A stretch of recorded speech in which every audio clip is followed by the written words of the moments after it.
This is Jay Sekulow. Attorney General Garland defends a corrupt Department of Justice in testimony before the House Judiciary Committee. Keeping you informed and engaged, now more than ever.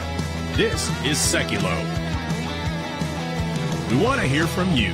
Share and post your comments or call 1-800-684-3110. And now your host, Jay Sekulow. Hey everybody, welcome to the broadcast. And we're taking your calls at 1-800-684-3110. We have a lot to talk about. The Attorney General of the United States, Merrick Garland, is before the House Judiciary Committee right now. The issues are vast.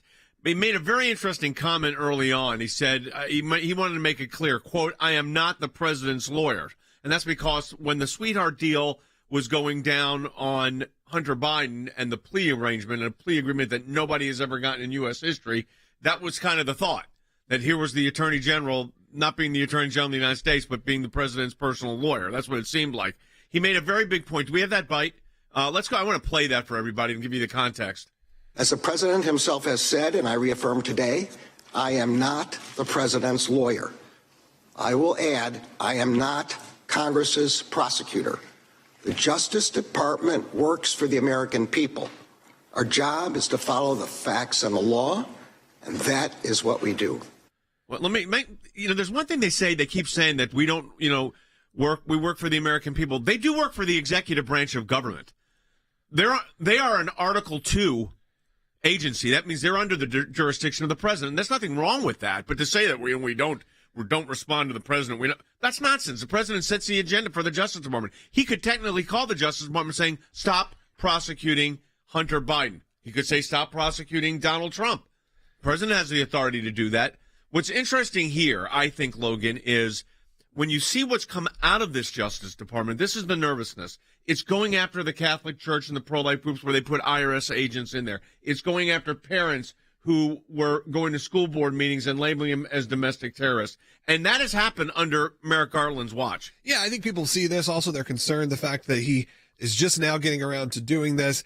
Having his time up there doesn't seem like anything will get done. You do have him right now speaking to Jim Jordan. There's these moments that feel powerful and important, but does anything come from this? No, this is political show. Right. Okay, so let's be clear. And I think that's where the American people go, this is a waste of our time. What's not political show, okay? This is not political show. This is the American Center for Law and Justice versus the FBI. That's not political show. Put it up on the screen for people. This is the one involving the radical traditionalist Catholics, an FBI investigation where they infiltrated Catholic churches that were pro-life, okay? That's not for show. That's for litigation for real. Let me tell you something else that's not for show. Here's the next one. FBI, widespread violation of the privacy rules under Section 702 of the Foreign Surveillance Intelligence Act. This isn't for show. That's an ACLJ case, American Center for Law and Justice versus the Federal Bureau of Investigation.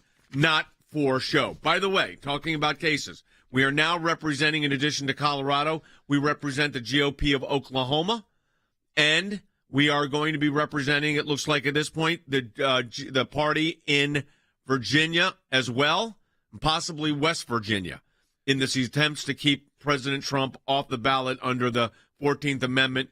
It's a big issue. We're involved in all of these. We've got 4 in litigation right now, for sure. And then there's going to be a number of them that'll be done by amicus brief. And, Logan, this is the biggest election constitutional issue in U.S. history. Yeah, absolutely. I look at this and I'm really concerned with what happens in the situation. How could you have a situation where people don't even feel like that this was something on the table? It wasn't even an option. And now all of a sudden, the left seems like they've all of a sudden been like, this has always been a thing. We've always known that we could just disqualify someone from the ballot. Unlike what we've been told our entire lives, which is anyone can be president. It doesn't matter even if you're a criminal. It doesn't matter what the situation is. We've seen that in other countries where people who were once political criminals ended up becoming the ones who revolutionized the government. So this is a really sad day. Hopefully, though, we step in and things get taken care of. All right, our petition to stop the left's attempt to keep the former president off the ballot, we want 100,000 signatures.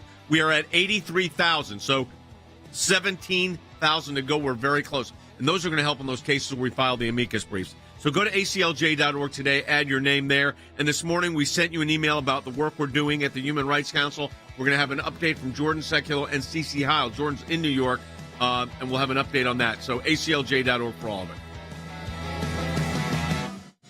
On Capitol Hill this morning, major testimony for House Republicans. They claim the federal justice system is rigged against conservatives. We've been talking a lot about this. Attorney General Merrick Garland will face intense questioning from the House Judiciary Committee. I think at the heart of all this is the disparate treatment, the unequal application of the law, the double standard. I think that's the theme. And when you look at David Weiss selected as special counsel for the Hunter Biden investigation after he presided over all that investigation over 5 years versus Jack Smith, the guy who a few years ago was looking for ways to prosecute the very people who were targeted by the Obama administration's IRS. Jack Smith, who's indicted former President Trump in 2 different locations. I think that is the double standard I think we want to show tomorrow as well and ask questions about. I think the headline out of this hearing, which is kind of how it's being described, is that the focus of it is going to be on what House Republicans believe is the weaponization of the Justice Department. A weaponized and politicized federal government as Attorney General Merrick Garland gets set to get grilled by lawmakers. Oh, of course, the school board's memorandum, the memo that said we're going to treat pro-life Catholics as extremists, the FISA reauthorization that's coming up and how that has to change,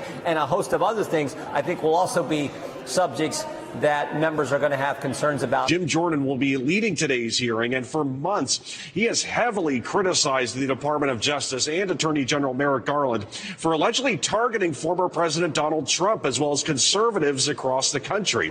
Literally looking to indict, go after 3 United States senators, including the top Republican on the Senate Judiciary Committee, Senator Graham. She was a hairbreadth away from indicting them. That's crazy. For those senators for doing their job. That's how out of control this has gotten, and this double standard that the vast majority of the American people understand now exists.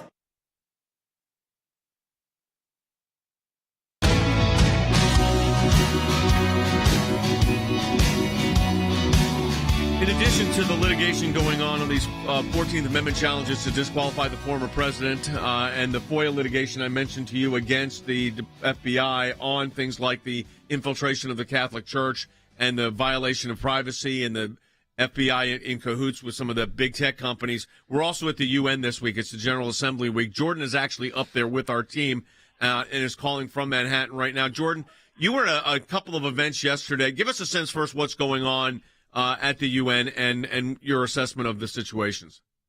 So, in this post-COVID world, New York feels really packed for the first time since I've been up the last few times.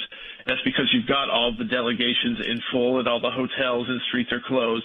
Former President Biden was here yesterday speaking. Last night we were at an event that Secretary Pompeo, who works for our team, hosted, and there were a number of former cabinet members of the Trump administration, a number of media personalities from Murdoch family to folks like you had Bill Hemmer and others from Fox, Linda McMahon, who ran the SBA, and of course WWE and the big merger they were talking about. We were talking about SmackDown, the vote with her, and then our team this morning got up, Rick and I, and kind of co-hosted some of Newsmax, the morning show I do usually early morning at 8 a.m.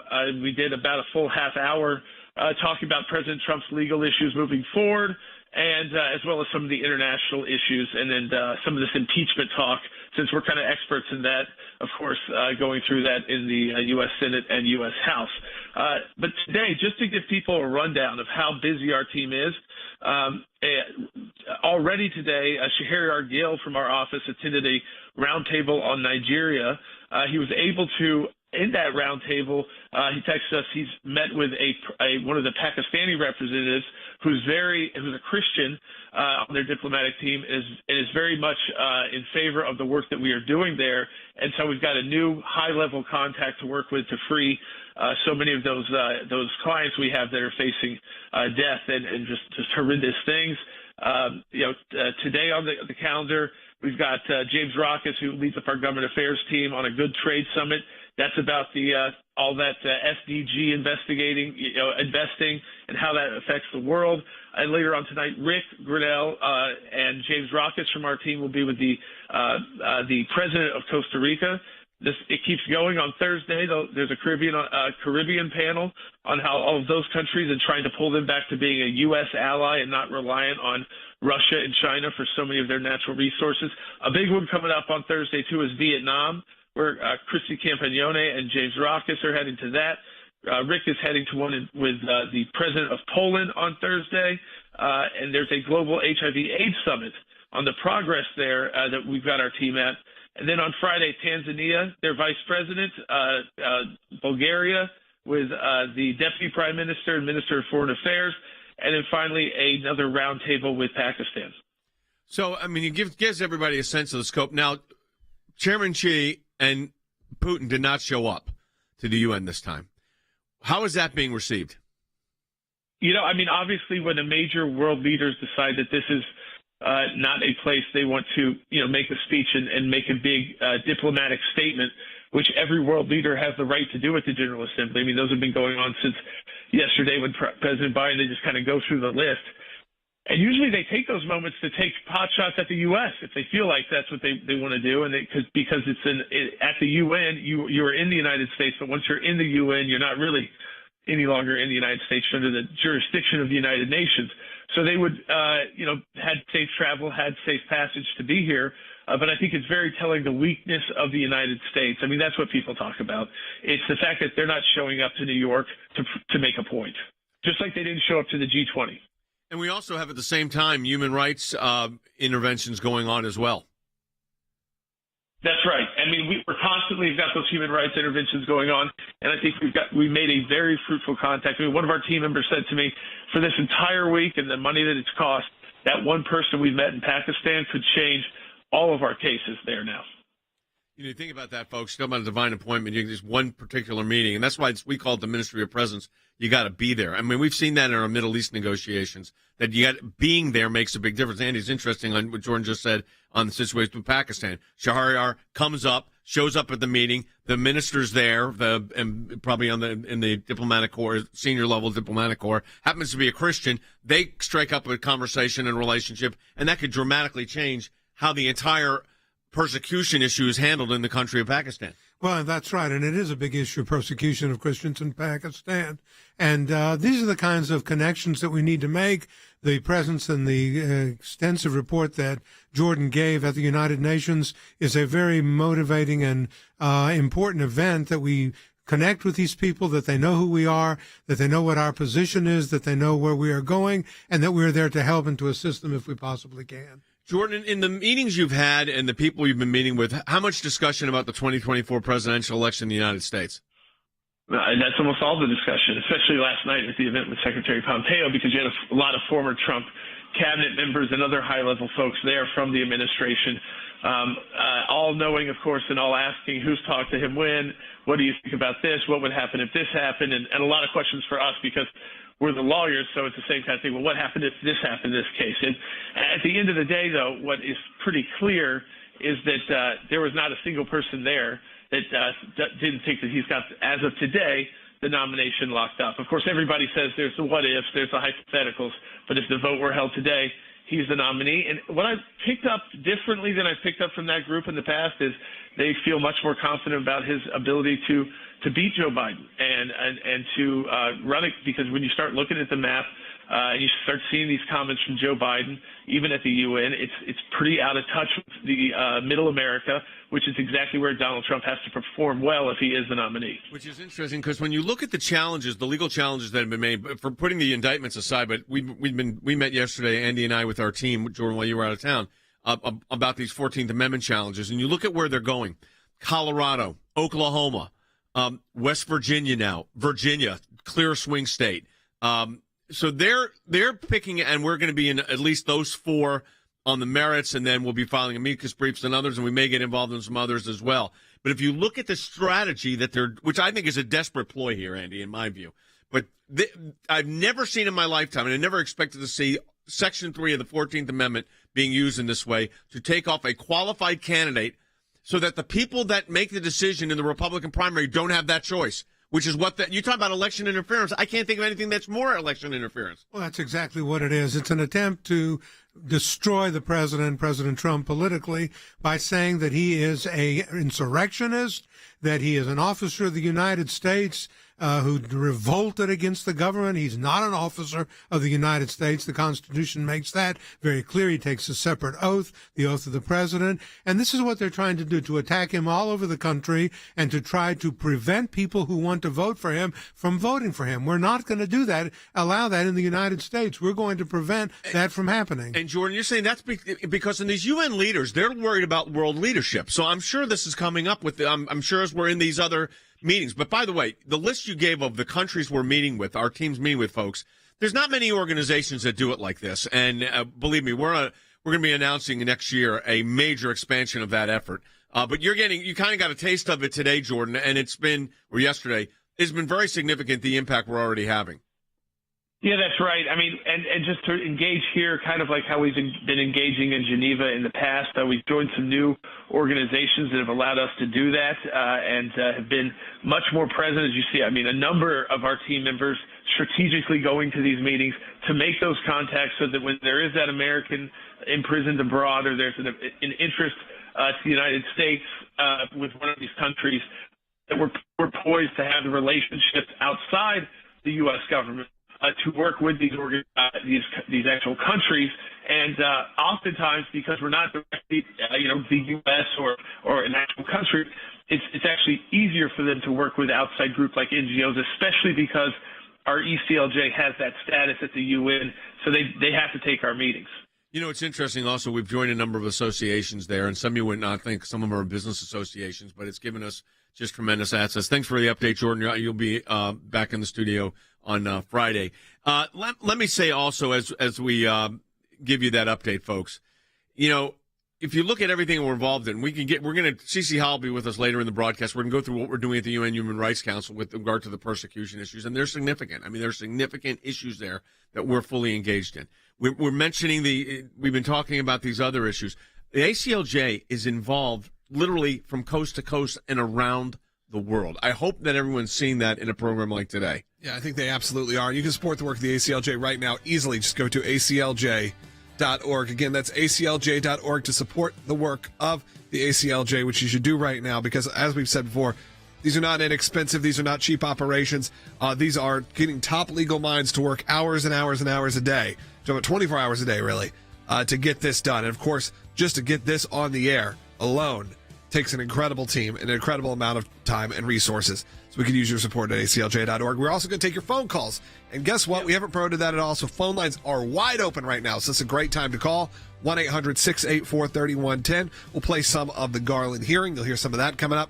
And we have some additional guests coming on later. And don't forget, we are 17,000 signatures away from reaching our goal of 100,000 on that petition on keeping the former president, on the ballot, but also protecting election integrity. So go to ACLJ.org. And if you want to support our work on persecution. A lot of lawyers say former President Trump, he's giving away the game by, doing these interviews. Here's him here's an excerpt from Sunday, and I want to get your thoughts on it. A new charge suggests you asked a staffer to delete security camera footage so it wouldn't get into the hands of investigators. Did you do that? It's false. He is Donald Trump. He's not managed. He's not going to be managed by his attorneys. He will take advice, obviously, and ask questions. But at the end of the day, that's what makes him Donald Trump. That's what makes him unique to the voters, is that he will talk to them, take an interview like that might be something hardly anyone else would ever do. Right. And sit down and actually say, no, I didn't do this. How concerned are you, seriously, that one of these judges imposes some kind of limited gag order preventing Trump from talking about these cases, not just in interviews, but also on the campaign trail? And then what if he violates that? Yeah, very concerned, and then you can litigate those. And I think where you litigate those is under the First Amendment, free speech. He's a political candidate. Charges faced against him. Likely, most of these will not be adjudicated before people start voting in January in the caucuses and primaries. So instead, you take that fight. But I do think one or two judges are going to do it. It just looks like they're right on the edge. They're going to try to say it's narrow. Right. But when you're talking about a case, and even one of them, they requested it from Jack Smith, said not only it's narrow, but it could be about anyone that might be a witness. Well, then they're trying to grab you in a contempt charge. Mr. Ambassador? Your organization, the American Center for Law and Justice, is starting to defend these attempts to get Trump off the ballot. Right. They're targeting the primary. They don't even want to let Republican voters decide who they want to be their nominee. Is that legal? The write-in? That's what we're fighting. What we're fighting directly right now is we're in Colorado. That case is moving as a normal case. Now, some of these are going to get dismissed. It's not just the left. There are a lot of elite Republican lawyers in D.C. who are assisting them in trying to get him removed from the ballot. So this is all about the swamp. Welcome back to Sekulow. We are going to take your phone calls at 1-800-684-3110. That's 1-800-684-3110. And we have more people in the studio right now. We do. Harry Hutchinson's joined Andy, and we're talking about what Merrick Garland said. I want to play something here. This is Representative Nadler. Is this what you wanted me to start with, Will? Representative Nadler to Merrick Garland. This involves the Hunter Biden matter. Let's take a listen. There have been accusations that the handling of the Hunter Biden matter is an example of a two-tiered system of justice. What's your response to that allegation? The Justice Department treats everyone alike, regardless of party, regardless of ethnicity, regardless of wealth. Everyone is treated alike. I understand that people may not understand why particular investigations are conducted in particular ways until all the facts come out. That's what we have a court for. All right. So that's his statement. Everybody's treated the same. The Justice Department treats everyone alike, regardless of party. Well, first of all, we know that's not true. So let's start with that premise first. And let's talk about, you want to talk about Hunter Biden's plea deal, that there was no historic precedent for the plea deal that he was offered, Harry. Nothing. There's never been a historic precedent. They said that in open court. They asked Weiss, the U.S. attorney, is there any precedent for this kind of absolute absolution of any crime ever in a plea agreement? And Weiss said no. And the judge said, I'm not accepting it. And the judge was correct. It's important to keep in mind that the left, that is the Democrat Party, has weaponized the Justice Department. And this follows a distinctive pattern that goes back years, if not decades. Who can forget, for instance, the DOJ has gone after pro-life Catholics. It's gone after school board or parents at school board meetings. And it is clear beyond question that Hunter Biden has received preferred treatment that is unavailable to the rest of us. Meanwhile, the DOJ is going after former President Trump with full force. In theories you've never heard used in 150 years. Absolutely. And so virtually every other week, there is a new charge or a new indictment. And yet Hunter Biden, as we speak, is ensconced. He's suffering in Malibu, California, essentially at taxpayer expense. And guess what? He is selling art for tens of thousands of dollars to individuals who wish to curry favor with the Biden administration, and they have succeeded. And so I think at the end of the day, what we have in the United States is a crisis of authority, a crisis of authority that basically undermines and infects the Department of Justice. The Department of Justice is no longer a Department of Justice. It has become a Department of untruth and falsification. All right, let's go to Representative McClintock, a Republican from California, talking about Jack Smith. This is very interesting. Take a listen. This double standard of justice couldn't be more glaring. Jack Smith was deeply involved in the IRS scandal that targeted conservative political groups to harass. His malicious prosecution of former Governor McDonnell was unanimously overturned by the U.S. Supreme Court. Chief Justice Roberts rebuked Smith directly for attempting to criminalize political activity. You appointed him to prosecute Joe Biden's chief rival for the presidency. Do we have his answer to that? I would like to get that, because if we can get it. Yeah. Well, let's stop for a second, then we'll do it.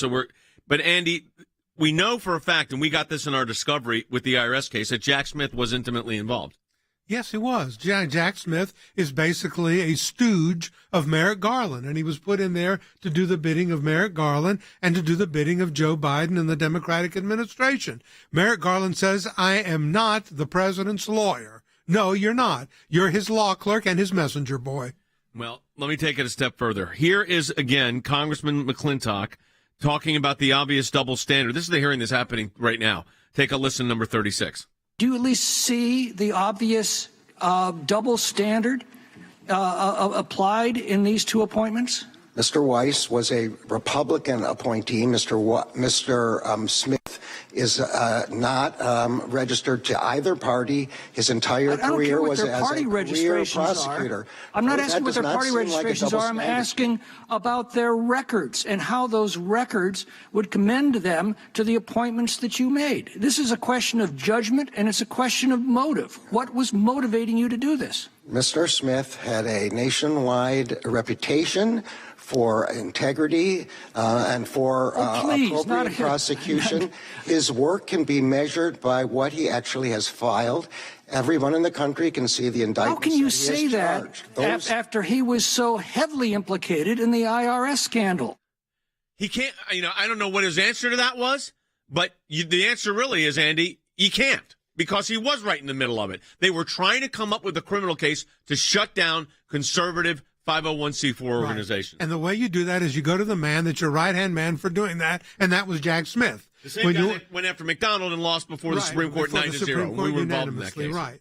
And the same thing that you do when you want to attack the President of the United States, former president, on this January 6th nonsense is to simply go to Jack Smith. He's the one that you've got. He's your attack dog, and you go to him every time. So this double standard is, Harry, so self-evident that these hearings today, which are getting a lot of coverage, but they should get a lot of coverage because what the IRS is, with the IRS case, when we know Jack Smith was involved, then we've got the situation with the social media companies. Then on top of that, where they're putting their thumb on what can be posted and what can't be, and then of course, and they can't ignore this, going after the Catholic Church by literally having agents inside the church services. Absolutely, and keep in mind that FBI Director Wray testified in Congress that he was surprised at what was going on in Richmond. Well, now we know the surprise has blown up in Portland, in Los Angeles, and probably throughout the United States. The Department of Justice, under the leadership of Merrick Garland, has become politicized and weaponized against the interest of the American people. And I think the American people are entitled to the following conclusion: that the Department of Justice is trying to protect democracy by first destroying it, by putting its thumb on the scale. And they sure, Logan, they have put their thumb on the scale with the social media companies. We dealt with that here.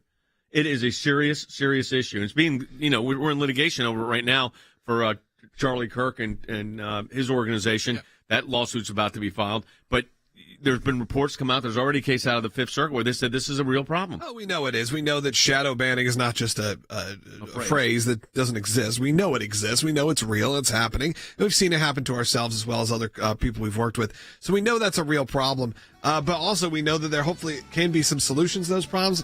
We'll see.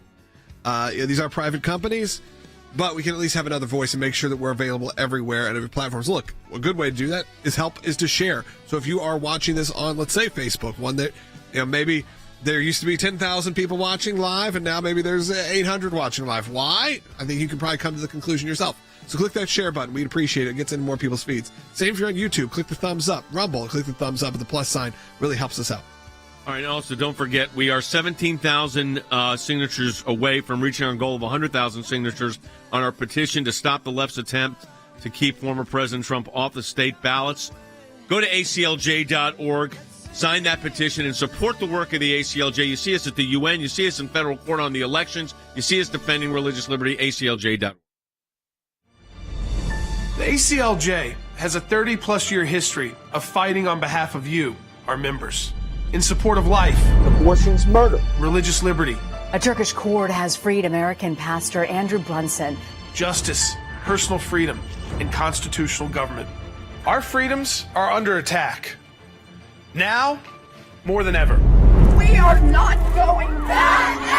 Abortion is out. Yet another week of violence. They use their power and influence to push deeply un-American causes that threaten to destroy our country. Abortion on demand, socialism, inflation, cancel culture, weakness in the face of our adversaries. We owe it to our kids and grandkids to defend the things that make this country great. It's time to take the gloves off and uphold American values. Go to acljaction.org to learn more.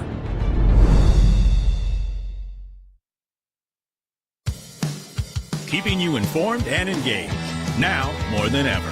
This is Sekulow.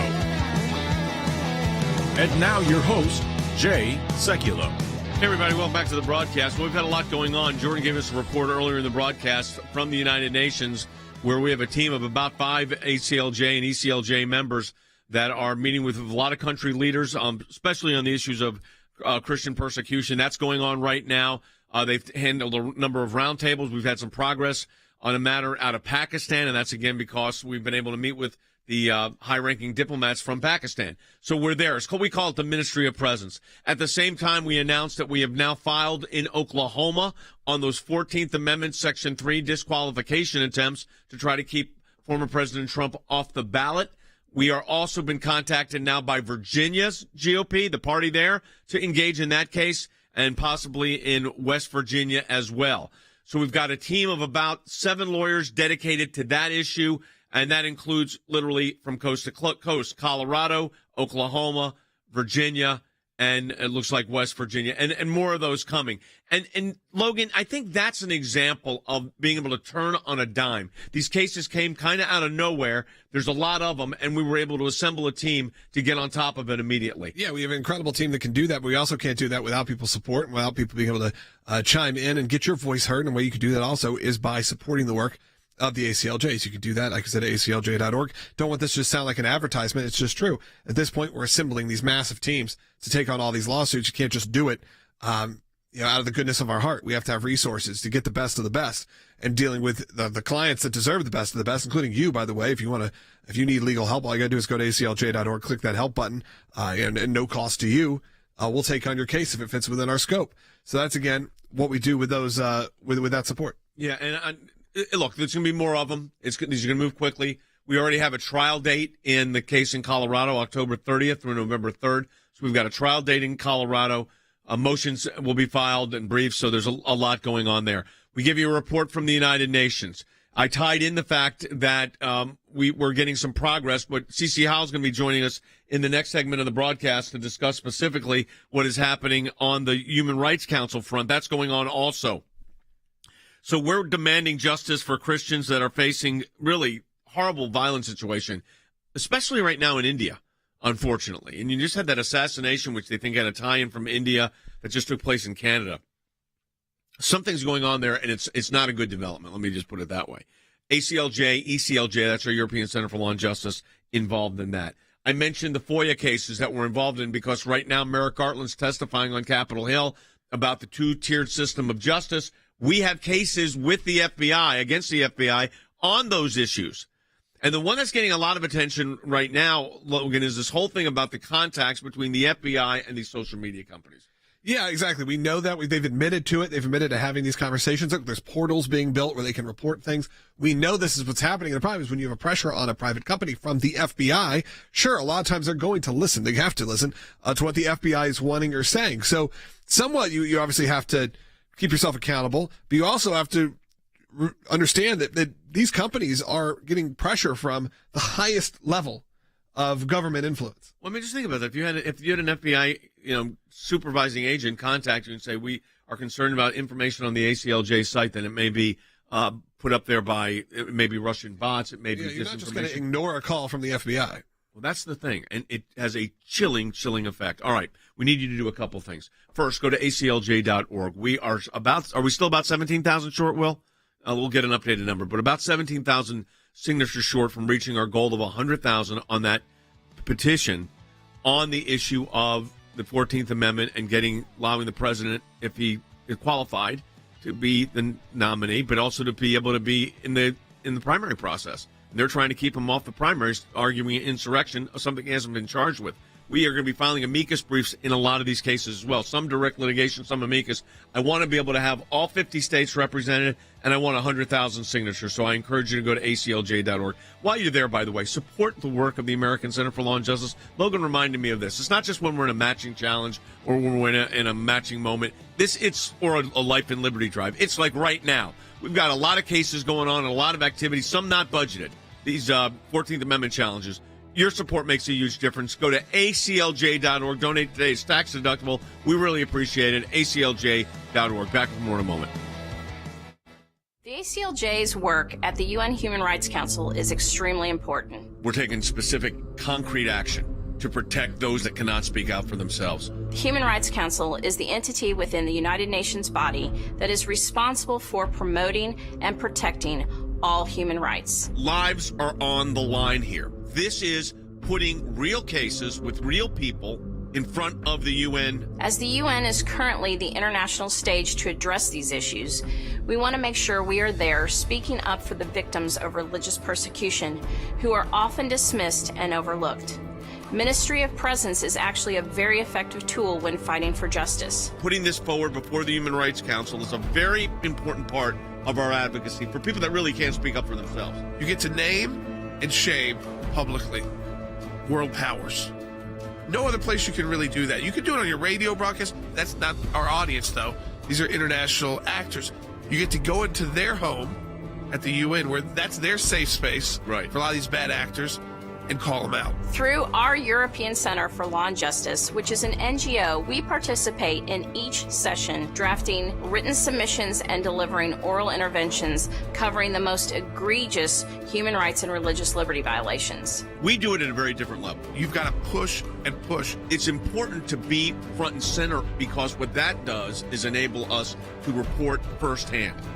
And what we're doing is getting actual action from this. People released from prison because of our advocacy at these levels. We are committed to defending religious liberty and human rights worldwide, and we will continue to be actively engaged at the UN Human Rights Council and with its subsidiaries every chance we get. Visit aclj.org for more information.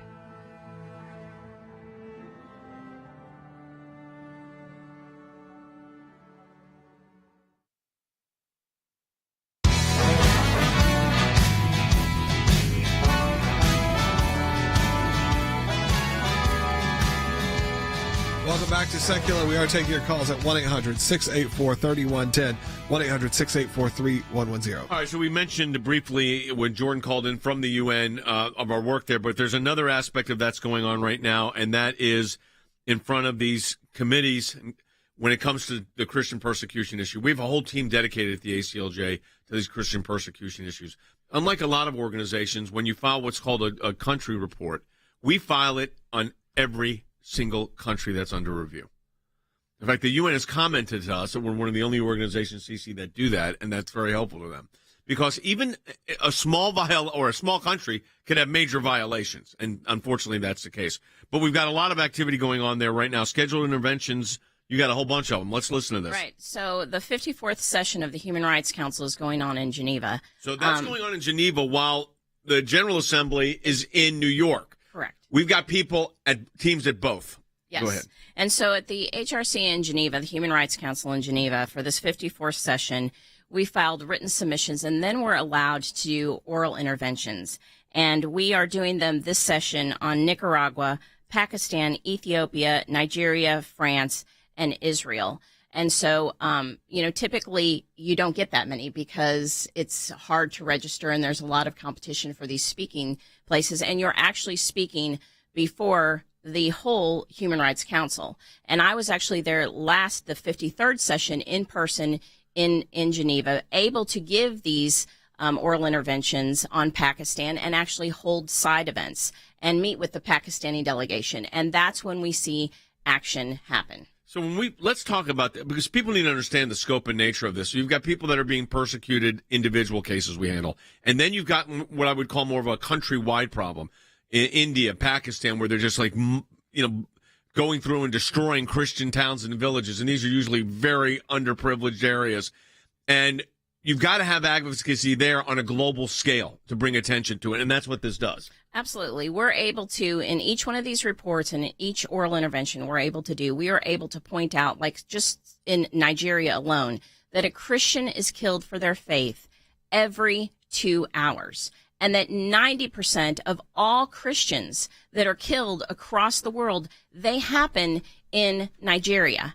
And this persecution is happening really with impunity. When we're looking at it in Nigeria, because that's been a particular bad actor, what is the main thrust of why that's such a problem?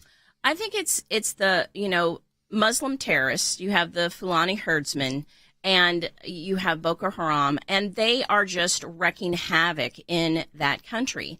And the government is not able to get that under control and to actually protect their citizens, and specifically their Christian citizens, because those are the ones, it's the Christians that are really the target and the victims of all of that violence and attack.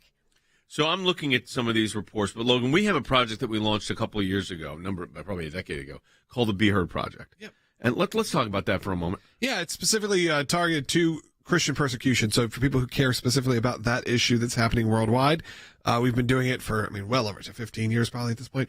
So you can go to Be Heard Project's website and you can find out all the updates. Obviously, it's a project of the ACLJ, so a lot of the content you'll find on aclj.org as well. But if you are interested in just that topic or the updates on that topic, yeah, we've done that a lot. It definitely appeals to a broader base, if you will, that's interested in this topic, may not be interested in sort of our lead topics that you hear on this broadcast every day. I'm looking at right now, we've got the situation of Save Shazed Mashish from death.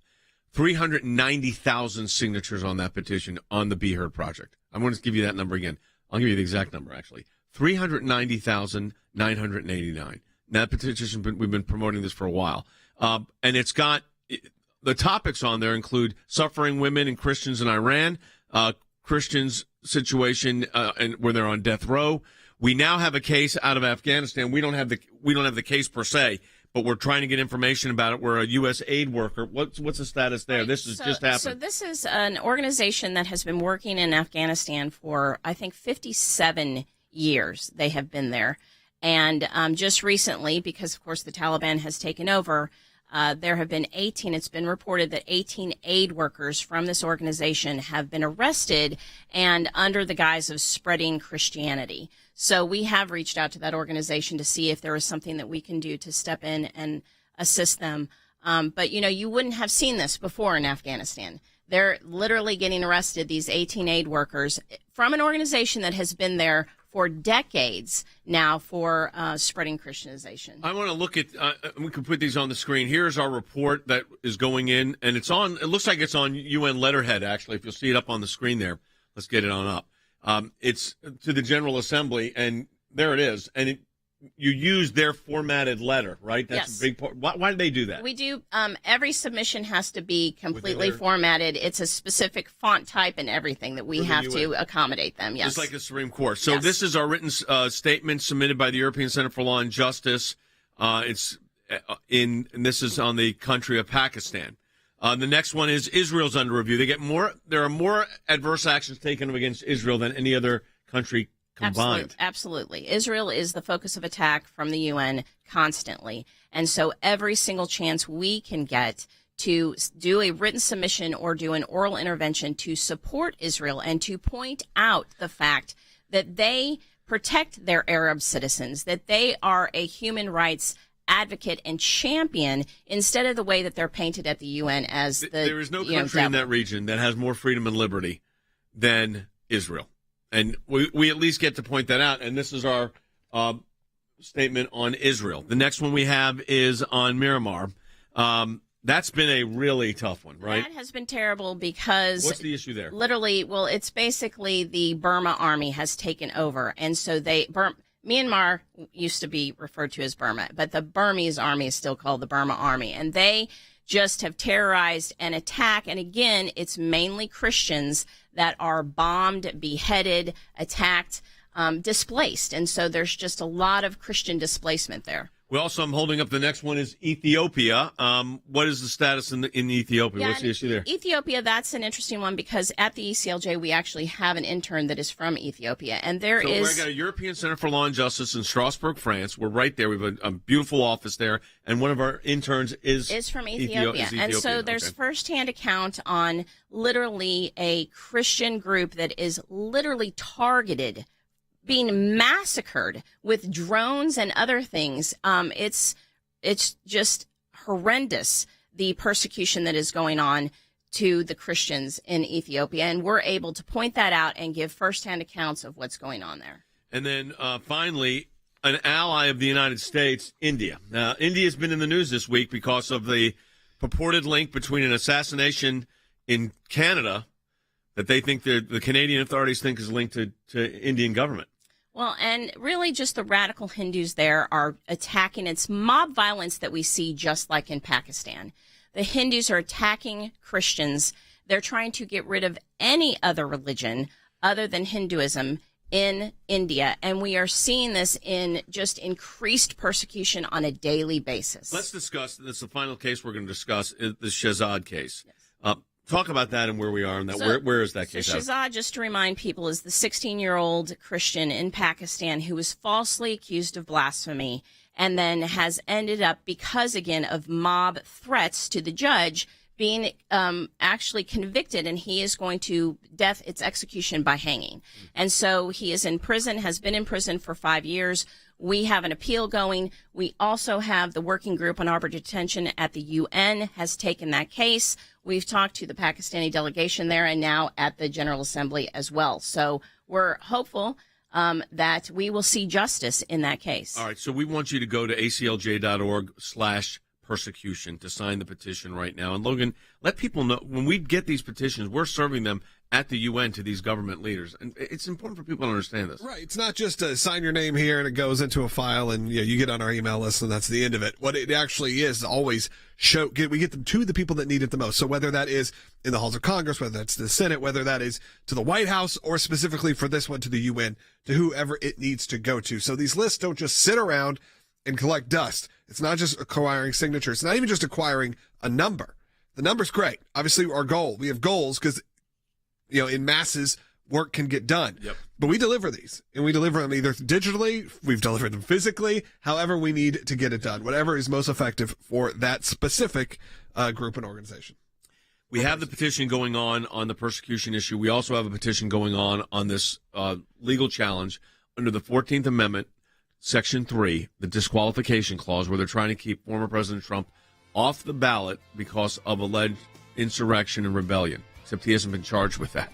So we're in court right now in Colorado. We actually have a hearing date of October 30th. That case is going to trial. We filed yesterday and intervened to defend in Oklahoma. We were contacted yesterday by the Virginia Republican Party because there's been a lawsuit there to help them. We're going to do that. West Virginia has done the same thing. We need help. The ACLJ is going to be there. None of this happens without you. But there's going to be other states where we file amicus briefs, and I want to have 100,000 signatures on that. So if you go to aclj.org, you'll see it right there on the homepage. Add your name to that petition. We're right at 17,000 shy, Will? Yeah, we added some. So 16,244. We encourage you to do that at aclj.org. Also, we are opening up phone lines now, 1-800-684-3110. Any topic, give us a call, 800-684-3110. Welcome back in, Trump attorney Jordan Sekulow.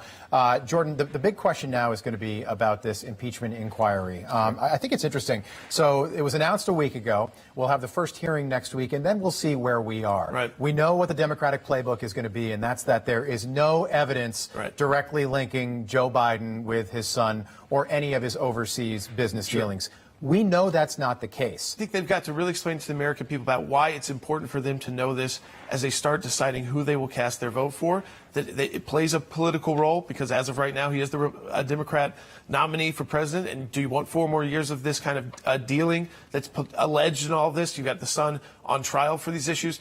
And what's key here is not just the American people, but I think what you have to do with this inquiry is then convince enough Republicans to come on board and actually vote to open up the impeachment. Without that, you don't get subpoena power.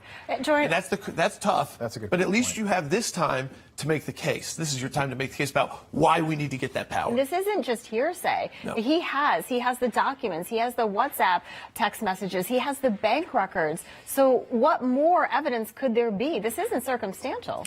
Yeah, I think that again, they will deny that any of that. Their normal denial is, well, he really didn't do anything. He showed up at the dinner. They didn't talk business. The big guy thing, he was just floating that around. He wasn't there. What again, subpoena power would allow you to do is make people have to come under oath and say, was he really not there? Right. As you've told us and you've reported in the news, and then that makes people a little concerned. If they take the fifth, which they can, you're allowed to use that in civil court as an inference that that they're guilty. Yeah. So yeah. I mean, it's always an uphill road when you're talking impeachment.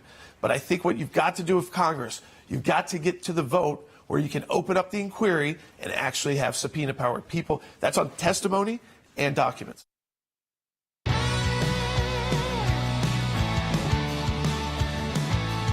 Welcome back to Sekulow. Taking your calls right now, 1-800-684-3110. Great time to call in. Susan is calling on line 1 in Maryland. Let's go ahead and take one off the top. Susan, you're on the air. Yeah, thank you so much. Yep. I really think you did a slam dunk on defining Trump as not being an officer. And if Colorado, a blue state, falls, will that be a domino effect for the rest of the states to withdraw their complaints and put Trump on the ballot? And secondly, what an irony for Canada to accuse India of Christian persecution when they're persecuting their own pastors like Pastor Archer Pulowski that just was vindicated. Thanks so much. Yeah, so let me answer your first question about the Colorado situation. Look, it's not binding. It's a state court proceeding, so it's not technically binding on anybody else. But it's the first case that was filed. I don't know if it's the first one was filed. It's the first one going to trial, and we go to trial October 30th. So it's going to trial. So I think what happens there, Susan's going to have a dramatic effect on the rest of the country. Now, that's in state court. So we're in a state court proceeding there, which means it goes from the state trial court to then an intermediary court of appeals, then to the Supreme Court of Colorado, then to the U.S. Supreme Court. And that will happen, I think, very, very quickly because primaries are starting in January. You got is the first one January? Did we determine, Will, or February? Yeah, January, and then there's one in February, and then you got Super Tuesday in March. So, my goodness, it's going to move very quickly. So the U.S. Supreme Court's going to have to be engaged on this very quickly. In Oklahoma, interestingly, that case is in federal court. So we will handle that one through the federal system, which means it goes to the U.S. District Court, then the 10th Circuit Court of Appeals, then the Supreme Court of the United States. In Virginia, it's, again, U.S. District Court in Norfolk, then up to the 4th Circuit Court of Appeals, then to the Supreme Court of the United States. Same in West Virginia. So it's a lot in a very short amount of time, Logan. We're going to have a lot of activity here. That's right, and we are taking more of those on and on. Hopefully there'll be more that come through. Yeah, we're doing them in kind of batches. So there's going to be some that we directly litigate. There's going to be others where we're filing briefs, and we're working on a template brief right now on that because obviously there's going to be some nuances in each of these cases. The law, though, is going to be established on a national level. So I think this is just another attempt to knock out the Republican frontrunner. Yep, absolutely. Now, right now, also happening, we've talked about this up front, is that Attorney General Garland is currently testifying. Yep. And we actually have some conversations related to one of our kind of ongoing issues. Mm-hmm. It's one of our cases. I mean, it's a case that we filed against the FBI involving their investigation of Catholic churches. Listen to Congressman Van Drew of New Jersey talking to Merrick Garland. This moves very quickly. Take a listen. Through the chair, I ask you, do you agree that traditional Catholics are violent extremists?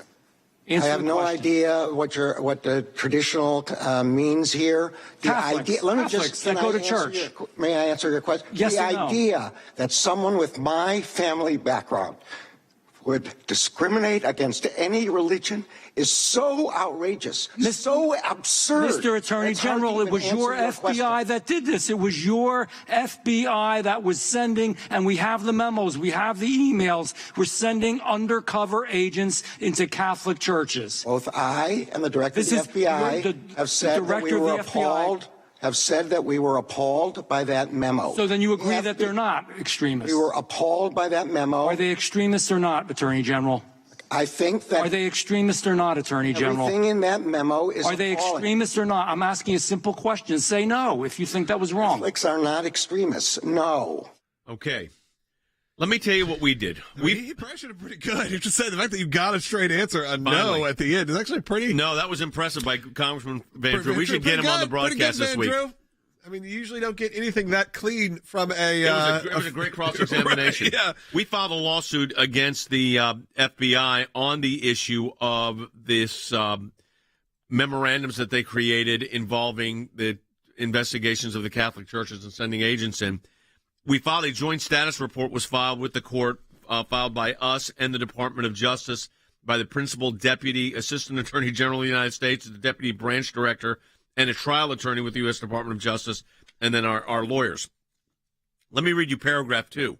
Pursuant to the court's July 17th order, the parties conferred, and you ready for this, Logan? And the FBI represented to plaintiffs that, thus far, it has identified 1,200 pages of potentially responsive documents.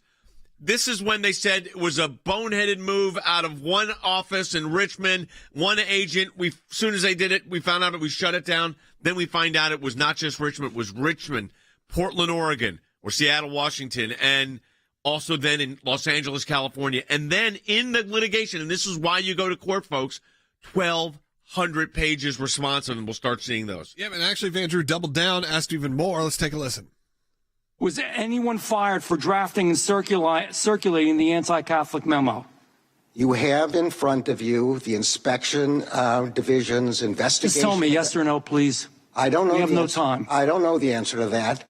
The answer to that is no. Nobody was fired because nobody was ever fired. Now, we got them fired at the IRS, but that was after we went to court and got it handled. But the truth of the matter is, I think Congressman Van Drew gets an A+ for cross-examination.